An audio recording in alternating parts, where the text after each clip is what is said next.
How do physicists work? 1.14 Introducing Scientific Methodology.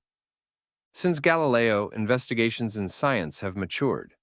Scientists have come to agree that scientific investigation must meet certain standards in order for its conclusions to be acceptable and useful.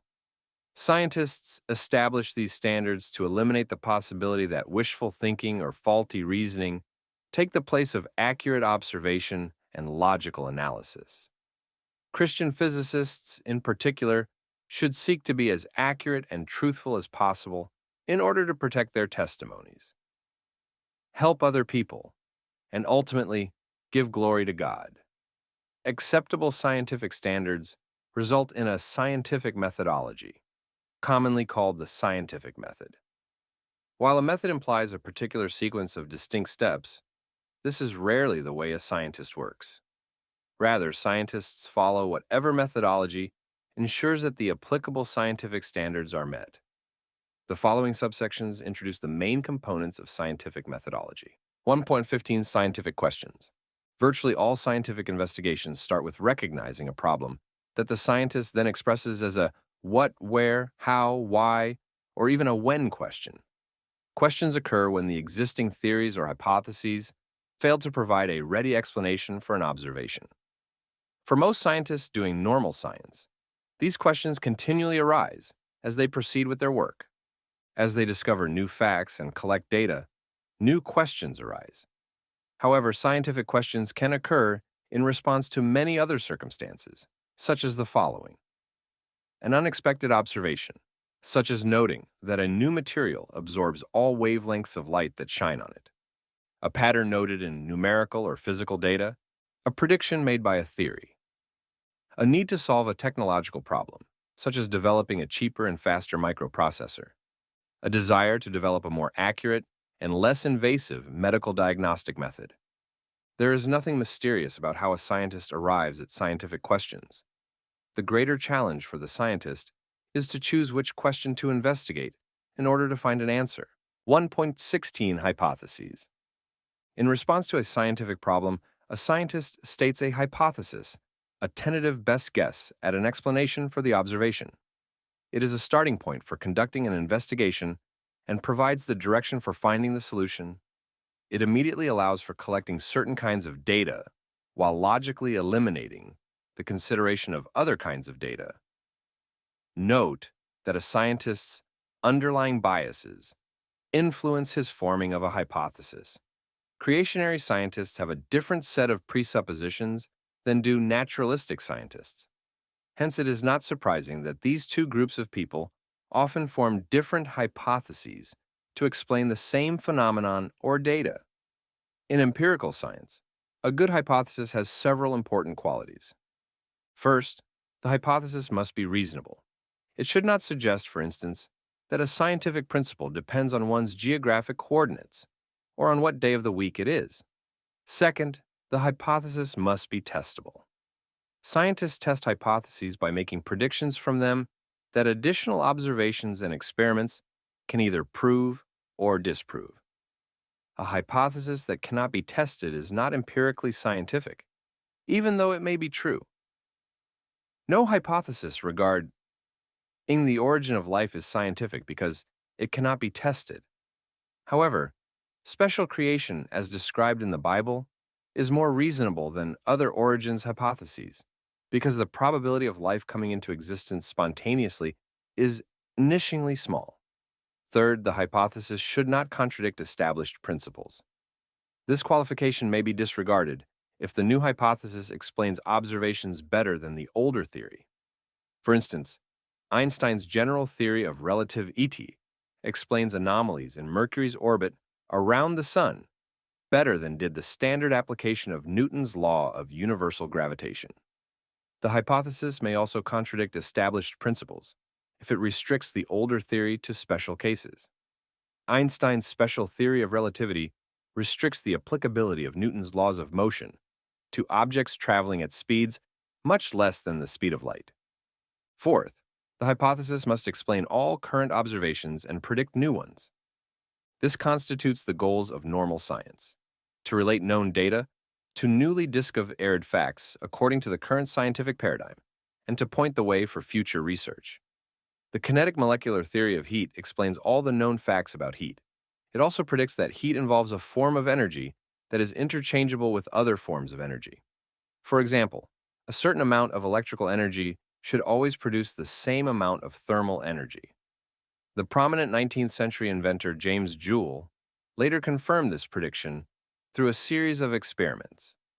Nevertheless, even a hypothesis that makes workable predictions at one point in time may fail under different conditions at another time. Fifth, the hypothesis should be as simple as possible, though this is not a hard and fast rule. Our present knowledge of God's creation indicates that the significant processes in the universe can often be expressed by simple rules. It is also true that some complex processes cannot be reduced to simple rules, because God is not restricted by any man-made principle. Nevertheless, when two hypotheses are equally good, scientists typically choose the simpler one.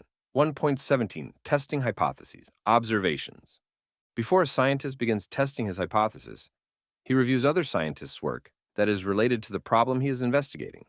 This is done to prevent him from unnecessarily duplicating other scientists' work, unless this is intended, and it helps him understand the limits of what is known about his problem. Testing a hypothesis is done by collecting information through observation. Observations are made by seeing, hearing, smelling, feeling, or tasting. You see the blue-white light of the star Sirius, Alpha Canis Majoris, in the constellation Canis Major. You hear the characteristic call of a hermit thrush, Catharus gutta tus. You smell the pungent skunk cabbage, Symplocarpus fetidus. You feel the bristles on the underside of an earthworm, Lumbricus terrestris. And you taste the bitterness of the limenoid compounds in orange juice. Such observations produce data. Data may be qualitative data, such as the descriptive observations mentioned in the previous paragraph, or quantitative data, which is obtained from measurements using calibrated instruments. Though both kinds of data may be collected when testing a hypothesis, quantitative data is considered more objective because it is less subject to a scientist's observational biases. Scientists may use a variety of observational methods to collect data. The particular method each scientist uses depends mainly on what he is trying to test and, to a lesser extent, on his experience and personal preferences.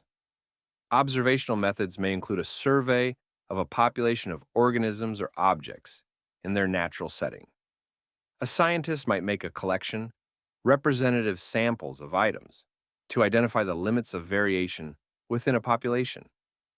Some research lends itself to mining data that was recorded by other workers for a different purpose.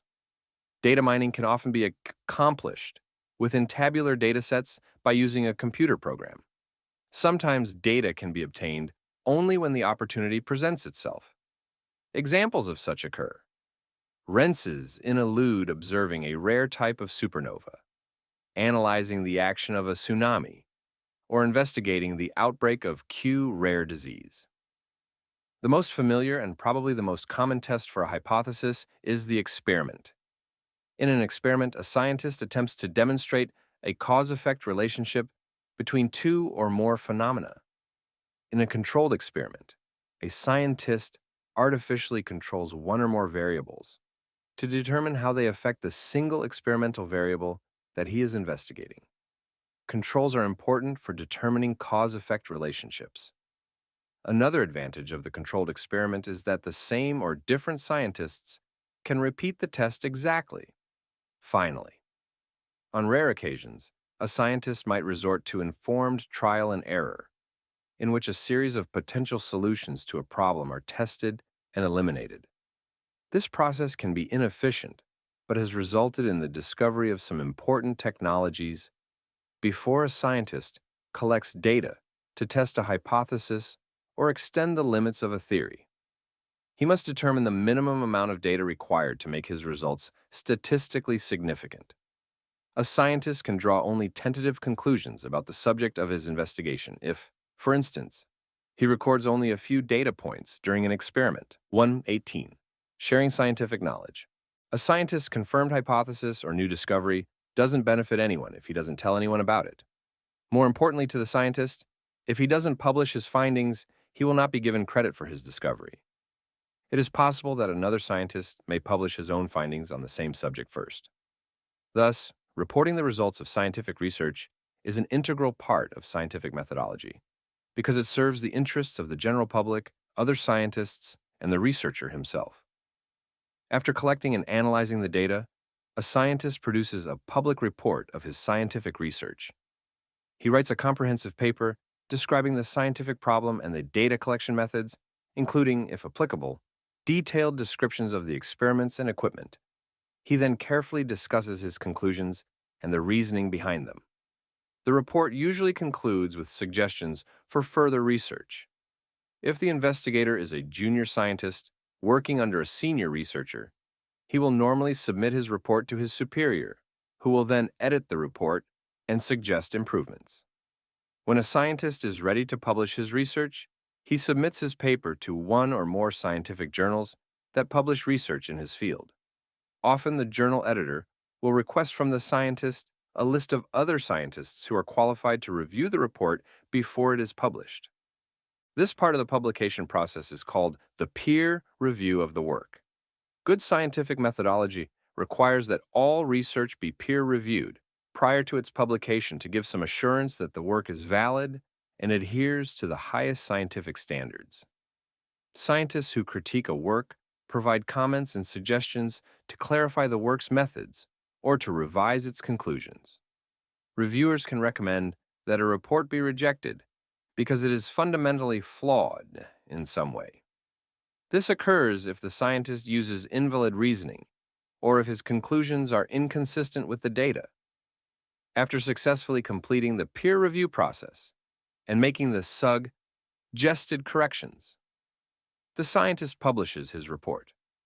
The work may be published in hard copy journals or distributed as bound copies to research libraries. In today's digital world, the report can also be published in online versions of the journal and archived in web-based libraries. Though publishing scientific works should be a straightforward component of scientific methodology, this is, unfortunately, not always the case. Often, the subject of the research or the reputation of the researcher determines which journals, if any, actually publish the work. This is particularly true when one considers how difficult it is for creationary scientists to publish their works. If a scientist is known to believe in biblical creationism, even if his research has nothing to do with the question of origins, he can find it very difficult to get his work published in the more prominent journals, whose strong anti-creationism and anti-Christian biases are well known. There are essentially no mainstream science journals that publish creation science research, or even non-historical, i.e. empirical science research, by known creationary scientists. To be published in these journals, any research that involves historical science has to be done within the deep time, evolutionary, Bible-rejecting, naturalistic paradigm. Fortunately, there are now at least 5 journals devoted to creation science. The internet provides an increasingly effective means for creationary scientists to deliver their discoveries to the public. 1.19 Dominion Science Models and Problems. A Christian should see doing physics as part of his attempt to live out the creation mandate of Genesis 1:28. We learn about the world around us so that we can manage it for the glory of God and for the benefit of our fellow humans. To remind you of the connection between Genesis 1:28 and physics, each chapter in this textbook begins with an introduction titled Dominion Modeling, or Dominion Science Problem. A Dominion modeling topic supplies you with real-world data. You are asked to graph the data to discover an optimal mathematical relationship or create some other model that helps you understand the data better. You will often be asked in review questions to discuss the advantages and limitations of such methods. The Dominion Science Problems ask you to solve real-world problems using what you will learn in the chapter. You will often reconsider the problem as you progress through the material. When the solution to the problem is revealed later in the chapter, you will be asked to discuss matters related to the solution. By focusing on these kinds of problems and models, You will see how physics is done in the real world. You will also see how physicists can do science for God's glory by obeying his most basic commands, to exercise dominion and love others.